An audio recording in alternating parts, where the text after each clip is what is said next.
Gurbet elde yanar tüter dumanı, hasret ile erir gider zamanı. Bir ses gelse döner köye kervanı. Yollar yorgun, gözler yolda kalıyor. Gece uzun, dertler yoldaştır bana hep. Türküler, ağıtlar düşer sazıma hep.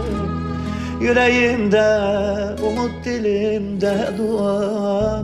Hasret denen ateş içim yakıyor. Gece uzun, dertler yoldaştır bana hep. Türküler, ağıtlar düşer sazıma hep. Yüreğimde umut, dilimde dua. Hasret denen ateş içim yakıyor.